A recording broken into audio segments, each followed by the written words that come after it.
So today we're going to talk about proportion, and basically the goal here is going to be learning to measure shapes relative to themselves. So that means you're going to have single objects, and you're going to find a way to really get a clean sense of how big or how small they are.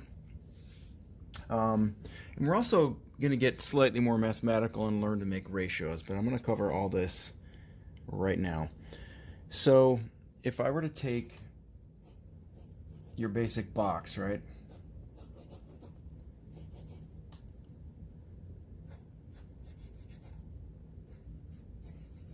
Let's just say that's a box, right? And we were going to say how many units high is the box? Let's put it a different way. The side of the box is going to be 1 unit. From here to here, that's 1 unit. So then how many units across is the box? It's another unit. So if we had to express this in a ratio, it would be 1 to 1. Pretty straightforward. And there's actually lots of things that are going to fit into that. Circles are going to fit into that. We're going to get some stars would fit into that. You could make lots of things that would fit into that. If I were to take natural objects and say what fits in there, certainly oranges do, cherries do. You know, you get the idea. Obviously any sphere fits into that. So if I were to expand on this a little further, and if I were to say we have a box next to another box, now we have 1 to 2, because it's 1 up and 2 across. So our ratio for that's 1 to 2. Alright, now let's take it vertically. If I have 1 box on another box, then I would have 2 units high by 1 across. So my ratio is 2 to 1. Pretty straightforward. I love this because it's a pretty simple way to get information in. You know, all sorts of things could fit into that. You get a Christmas tree, or just any tree. For taking that ratio, person might fit into that. They got their arms out. So there's all sorts of ways you can use just these basic ratios here. So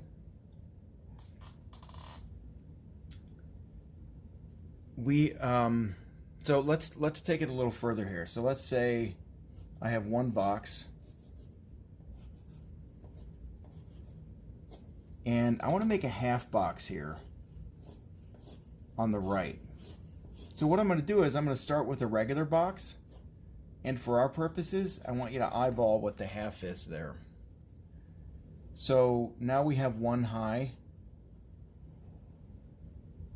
and that's 1 here, and then we have the half here. So we have 1 to 1.5, or however you want to write it, 1 to 1.5. And basically the shaded area here, that's going to be our thing. We can discard this other spot. We can throw it away or erase it or whatever.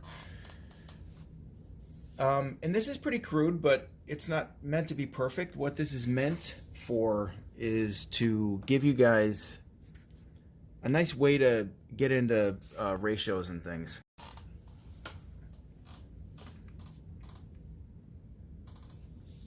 Okay, so to continue with our proportions here, if I was going to make a vertical version of this, I might start off with my square or my box. I'll add another one vertically, and again, I'm encouraging you to go past whatever you think the number is going to be. So if I'm making this 1.5 on purpose, I'm making 2 boxes so that I can, first of all, relate the first box to the second box, and then make a half of that. But I need to be able to see the whole thing to be able to make what will be a half. And as we continue here, I'm gonna maybe demonstrate why that's important. So this one, we'd have 1.5 to 1 as our ratio. So let's throw another idea in here. Let's make it something like 1 1/3. So I'm going to start with my one box, and I can actually, I'm talking about construction, I can actually go really far past here. One box, 2 boxes. So how would I get a third out of this?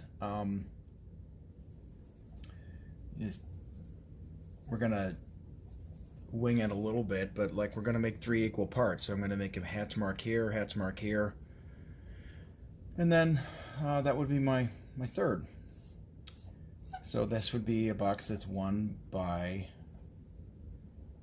1 1/3, or 1 by 1.33, etc., etc. All right, so anyway, you get the idea on what you can do here. And as far as you know, the second proportion here, so we have 1 for the side and we have 1 1/3. I'm going to demonstrate in a minute how to apply this with actual objects.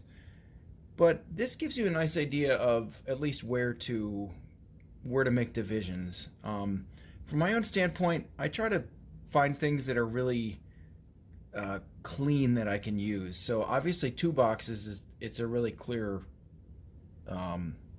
There's 1 box, 2 boxes. If I wanted to make a third, that's obvious. 2/3 is obvious. If I wanted to do the half, that's obvious. If I wanted to bisect this proportion, that would be my 3/4 mark. And then if I wanted to, you know, do a quarter, bisect that one, and my quarter is just on the other side of that 3 there. Anyway, you get the idea. You can, in these big chunks, you can do that because you can at least see the parts visually. 1, 2, 3, 4. If I'm making quarters out of it.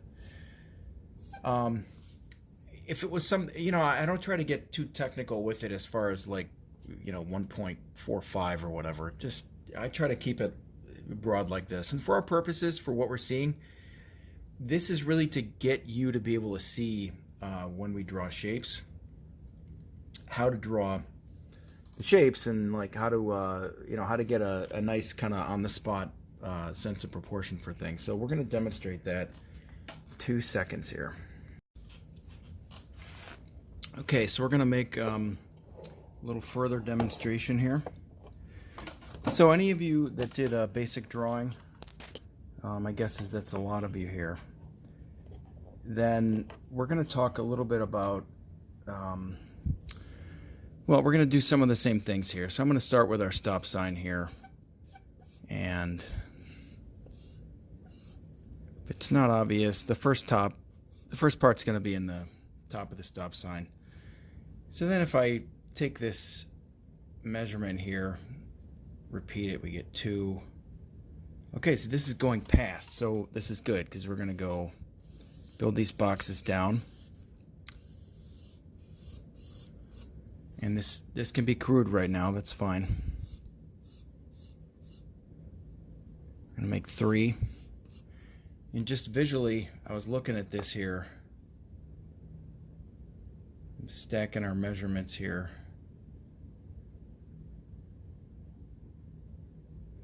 Yeah, I get a little bit over 2.5 for the bottom of this stop sign. Whether you're close or, you know, a little bit above, a little under, maybe right on the half, we're in a way better position getting this ratio down. 1, 2.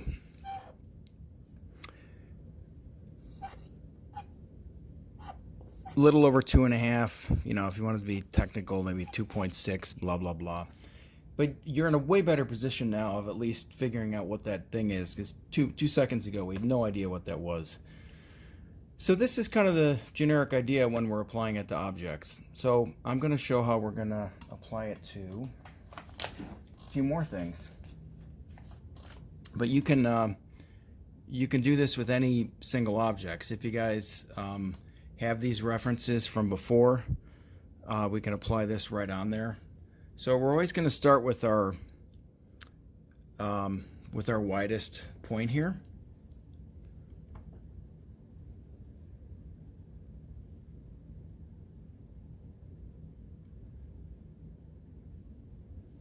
So like on this guy, let's just redraw this a little bit here. I'm not quite sure of the proportion on this, so let's say we're starting to do this. And this is where your shape exercise kind of melds really nicely with a proportion exercise, or just proportion, because it's in everything. And we can really simply get a, boy, this one's really about the exact same. So we get one across to about 2 down. So I obviously picked these things for a purpose. That's what it is.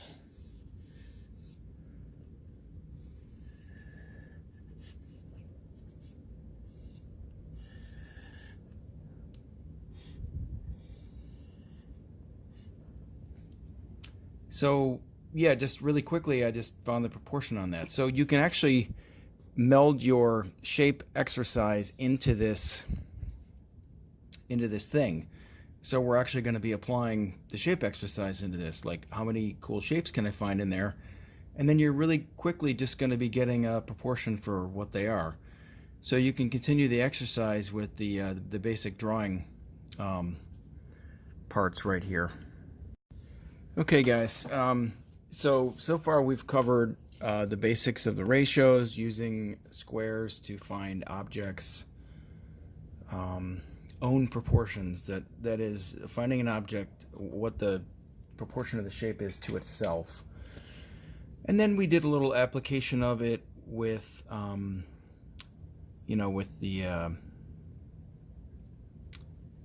with the objects from the basic drawing, stop signs, vases, etc. So now I'm going to make this just a little more interesting, and this is where this completely dovetails into the shape exercise we did last week. So what I'd like you to do is find objects you like within this, within what we're looking at here. So let's say I want to do this hand, and I'm going to find the edge of the hand here. And you can do this right on the paper if you want. And then the bottom of the hand's going to be the pinky.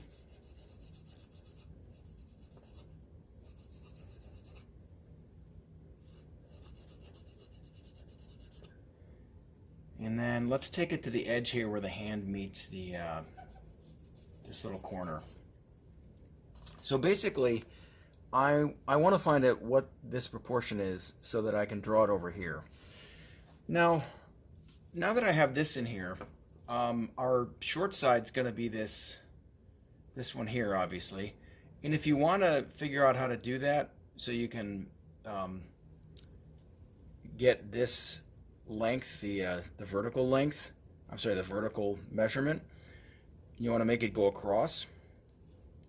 One way to do that is to put your thumb here, put the tip of the instrument on the top, then turn it to its side. Alright, so now we have one. And if I do that again, I can repeat that measurement over here. See, I get just past this mark as our second box over there. So now if I have to repeat this over here, or even make it bigger, and I'm just interested in that one shape, now I can do that. One box, two box, just under the second box is where a hand would end. I mean, now I have a place to kind of take my drawing. Tip of the thumb's going up there. Now I at least have some place that I can draw from if I had to make this shape over there. So all the love of that we're doing with shapes and everything, it's just going to include this box that we're rounding it out with, and just using as sort of a basic guideline. Even without measuring much in here, I can begin to get my shapes figured out. And even without trying to be perfectly accurate, I at least have a place that I'm drawing it to and a place that I'm drawing it from. And there's no loss of there's no loss of love in this process. This is still very satisfying. I'm still drawing shapes. Your bounding box here and your measurements are still just shapes that you're here to love. So I'd really encourage you to do that, and even just find any collection of shapes in here that you want in whatever your reference is. Don't try to make drawings out of them. Just isolate shapes. Hey, I want to get this spot in on the left here. I want to get this whole, you really can't see that, can you? I didn't think this one through very well. Oh no. Tools are failing me. There we go. So if I wanted to get that one in, be like, oh, well, that one's a perfect box. Muka liked his boxes, so that's good to know. All right, let's do this one. So I'm going to do that from here to here, there to there. I'm doing this whole squiggly construction from here to there. So if I was doing one box there, clearly this goes past. That's just under a box and a half for that construction. But you see how I got that now. Now if I had to repeat this over here, I'm going to make it a little bigger just to prove the point. Let's go to our 2 box, just under. I'm going to get this shape in there.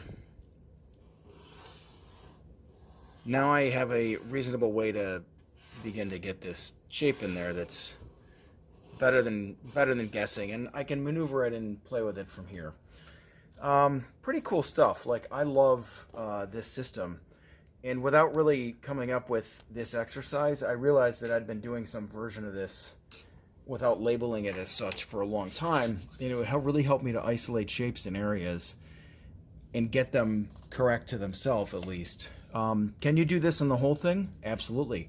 I could figure out how far across this is to the side, and then do the exact same thing with the entire proportion of the painting, which is really the exercise. If you're looking at shapes, it doesn't matter what shape you're looking at. The entire thing is surrounded by a shape. This is in a shape. This is in a shape. That's in a shape. You're really always taking big to small in whatever way, shape, or form that you're describing this.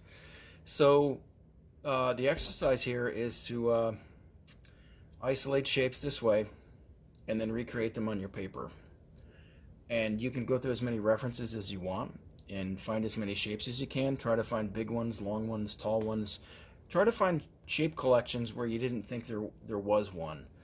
I'll give you an example. Like, you can do the head a number of different ways here. So if I did the head this way, to the edge of her head, and then to the top,